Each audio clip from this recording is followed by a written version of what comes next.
ৰাষ্ট্ৰীয় উদ্যান কাজিৰঙা ৰাষ্ট্ৰীয় উদ্যানৰ পৰা আহিবলৈ যে প্ৰশ্নসমূহ যিখিনি ইম্পৰ্টেণ্ট সেইখিনি মই নোট কৰি আনিছোঁ তোমালোকৰ কাৰণে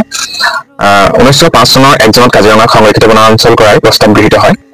তাৰ ঠিক 3 বছৰৰ পাছতে অৰ্থাৎ 1908 চনত কাজিৰঙাক সংৰক্ষিত বনাঞ্চল ৰূপে ঘোষণা কৰা হয়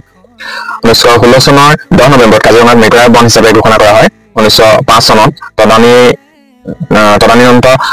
মুখ্য বন সংৰক্ষক PD কেচিয়ে কাজিৰঙা মৃগয়া বনৰ নাম কাজিৰঙা অভয়াৰণ্য ৰূপে নামাকৰণ কৰে গতিকে এইটো আহিব পাৰে যে কেতিয়া আমাৰ কাজিৰঙা মৃগয়া বন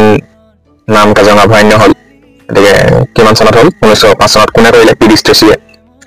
তেনেকুৱা সৰু প্ৰশ্নবিলাক আহিব 1974 চনৰ 1 জানুৱাৰীৰ পৰা কাজিৰঙা ৰাষ্ট্ৰীয় উদ্যানৰ মৰ্যাদা লাভ কৰে কাজিৰঙা ৰাষ্ট্ৰীয় উদ্যানৰ মৰ্যাদা মানে কাজিৰঙা ৰাষ্ট্ৰীয় উদ্যানৰ মৰ্যাদা কেতিয়া লাভ কৰে 1974 চনৰ 1 জানুৱাৰীৰ পৰা কাজিৰঙাৰ মাটিকালি কিমান কাজিৰঙাৰ মাটিকালি হৈছে 858.98 বৰ্গ কিলোমিটাৰ 1985 চনত UNESCO কাজিৰঙাক বিশ্ব ঐতিহ্য ক্ষেত্ৰ ৰূপে স্বীকৃতি দিয়ে